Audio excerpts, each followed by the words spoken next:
नमस्कार, मैं राजेश शर्मा और सेव इंडिया न्यूज़ में आपका स्वागत है।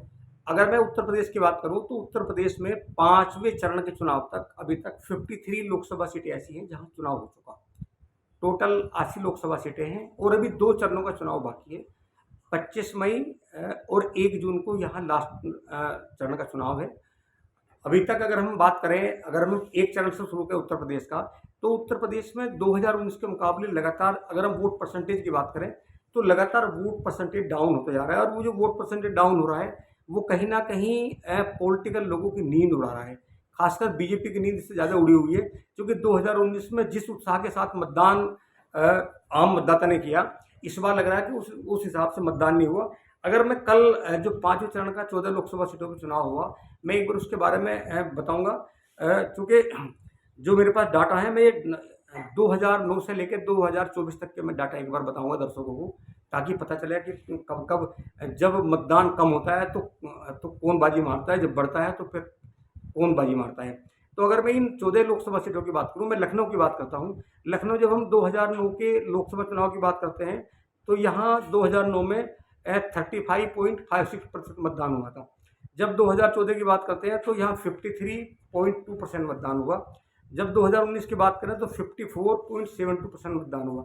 मतलब 2000 लगातार 2009 में 35%, मान लो कि 36% था, जो 2024 में 52.3% मतदान हुआ, यानी 2019 के मुकाबले 2% कम है। अब मैं बात करता हूँ मोहनलालगंज। यहाँ से क्योंकि लखनऊ से राजनाथ सिंह चुनाव लड़ रहे थे, जो जिसके गृह मंत्री है, और मोहनलालगंज से भी कौशल किशोर, जो भारत सरकार के मंत्री, वो चुनाव लड़ रहे थे। अब मैं इनकी बात करता हूँ। 2009 में मोहनलालगंज में 46.27% मतदान हुआ, जबकि 2014 में यहाँ 60.75% मतदान हुआ, मतलब बहुत हाईएस्ट बढ़ा। और 2019 में यहाँ 62.79% मतदान हुआ। इस बार भी यहाँ 62.53% मतदान हुआ है। मतलब जो कल चुनाव हुआ 14 लोकसभा सीटों में, तो सबसे हाईएस्ट अगर चुनाव हुआ है तो ये मोहनलालगंज लोकसभा सीट है, जहाँ हाईएस्ट सबसे मतदान हुआ। अब मैं बात करूँ रायबरेली की, क्योंकि रायबरेली कांग्रेस का गढ़ माना जाता है और यहाँ से सोनिया गांधी लगातार लंबे समय लोकसभा चुनाव जीतकर लोकसभा पहुंची हैं।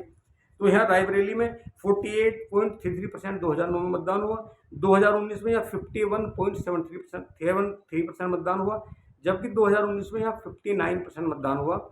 और 2024 में यहाँ 57.85% मतदान हुआ, यानी कि 2019 अगर हम मतदान की बात करें तो 2% यहाँ भी डाउन हुआ है। दूसरा, अगर हम अमेठी की बात करें तो अमेठी में 2009 में यहाँ 45.16% मतदान हुआ, और यहाँ से उस समय राहुल गांधी सांसद बने थे। अगर मैं 2014 की बात करूँ तो यहाँ 52.39% मतदान हुआ। 2019 में यहाँ 54.8% मतदान हुआ, जबकि इस बार 54.50% मतदान हुआ। इस बार अमेठी से राहुल गांधी नहीं, इनके बहुत करीबी KL शर्मा यहाँ चुनाव मैदान में थे। सामने यहाँ स्मृति ईरानी, जो केंद्रीय मंत्री, वो चुनाव मैदान में थी। अगर मैं जालौन की बात करूँ तो जालौन में 47.33% मतदान हुआ, और 2019 में यहाँ 58.78% मतदान हुआ, जबकि 2019 में यहाँ 58.49% मतदान हुआ। इस बार जो यहाँ मतदान का प्रतिशत है वो 55.99%, मतलब यहाँ भी 2019 के मुकाबले इस बार मतदान कम हुआ है। अगर मैं झांसी की बात करूँ तो झांसी में, अब मैं 2014 के बाद डाटा बताऊंगा क्योंकि लंबा डाटा है। झांसी में 2014 में 68.37% मतदान हुआ, जबकि 2019 में 67.68% मतदान हुआ। और इस बार तमाम वे सब रिकॉर्ड तोड़े हैं। मैं अगर इस बार की बात करूं तो इस बार झांसी में 63.57% मतदान हुआ है। मतलब ओवरऑल जो कल चुनाव हुआ उसमें अगर मैं बात करूं तो सबसे ज़्यादा मतदान तो बाराबंकी दिखाया गया है, लेकिन झांसी, मोहनलालगंज और बाराबंकी, इनमें सबसे ज़्यादा चुनाव मतदान हुआ। अगर मैं कौशाम्बी की बात करूँ, क्योंकि कौशाम्बी ऐसी सीट थी जहाँ से विनोद सोनल का चुनाव लड़ रहे थे और वो प्रतिष्ठा के जुड़ी हुई थी वहाँ गृह मंत्री की। तो कौशाम्बी की अगर बात करूँ तो कौशाम्बी में जब 2014 में यहाँ 52% मतदान होता है, 2019 में यहाँ 54% होता है, लेकिन 2024 में 2% मतदान घट के या 52.60% मतदान रह जाता है, जो कहीं ना कहीं बीजेपी की मुश्किलें बढ़ा रहा है। अगर मैं फैजाबाद की बात करूं, क्योंकि फैजाबाद से साध्वी निरंजन मंत्री भी है, केंद्रीय मंत्री, और इस बार उनके सामने बहुत बड़ा मुकाबला था। तो चूँकि यहाँ भी 2019 में 59.69% मतदान हुआ, इस बार यहाँ 58.96% मतदान हुआ। जहाँ तक केसरगंज की बात करें, क्योंकि केसरगंज बड़ी बहुत हॉट सीट थी इस बार, तो केसरगंज में जहाँ 2019 में 54.39% मतदान होता है, इस बार वहाँ 55.48% मतदान हुआ है। ओवरऑल जिन जिन राज्यों में जिन जिन सीटों पर मतदान हुआ है 2019 के मुकाबले बहुत डाउन है। अगर मैं उत्तर प्रदेश के उनकी बात, तो सबसे ज़्यादा अगर मतदान हुआ तो बाराबंकी ऐसी लोकसभा क्षेत्र है जहां 2019 में 63.61% मतदान हुआ, तो इस बार यहाँ 66% को पार किया। मतलब वहाँ के मतदाता, इसमें दिखाया गया कि 3 गांव ऐसे भी हैं उत्तर प्रदेश के कि जिनमें 100% मतदान हुआ। लेकिन मैं एक बार फिर बता दूं, अगर मैं रुझानों की बात करूं, रुझानों के हिसाब से कहीं ना कहीं बीजेपी की मुश्किल बहुत ज़्यादा बढ़ी हुई है, क्योंकि बीजेपी की मुश्किल इस बार, लखनऊ एक ऐसी सीट है बीजेपी की, वहाँ से अटल बिहारी वाजपेयी लगातार चुनाव लड़ते थे, जीतते थे। राजनाथ सिंह भी वहाँ लगातार 2 बार चुनाव जीत कर आए हैं और हाईएस्ट उनके जीते हैं।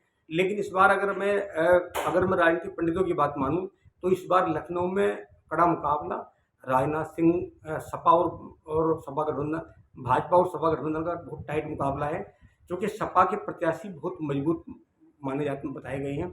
और अगर मैं बात करूं यहाँ अयोध्या की, तो जिस अयोध्या में राम मंदिर को लेकर पूरे देश में एक मैसेज दिया गया कि अयोध्या में भगवान राम का मंदिर बना है, कहीं ना कहीं बीजेपी इस बार अयोध्या को लेकर बहुत ज़्यादा चिंतित है, क्योंकि बीजेपी के सामने जो सपा के विधायक हैं अवधेश प्रसाद फैजाबाद से, उन्होंने एक बड़ी मुश्किल खड़ी कर दी है, एक दीवार खड़ी कर दी है। अगर मैं वहाँ के वरिष्ठ पत्रकारों की बात करूँ तो उनका मानना है कि 2014 का चुनाव होता है तो लल्लू सिंह लगभग 3.25 लाख वोटों से जीतते हैं, और जब 2019 का चुनाव होता है तो जीत का अंतर मात्र 65,000 है। लेकिन इस बार अवधेश प्रसाद वहाँ जिस तरह इंडिया अलायंस ने दांव खेला है, सामान्य सीट पर वहाँ दलित चेहरे को उतारा है, मजबूत चेहरा है, तो ये माना जा रहा है कि दलित चेहरा उतार के जो दलित मुस्लिम यादव जो गठबंधन वहाँ तैयार किया गया है, माना जा रहा है कि वो कहीं ना कहीं बीजेपी पर भारी पड़ सकता है।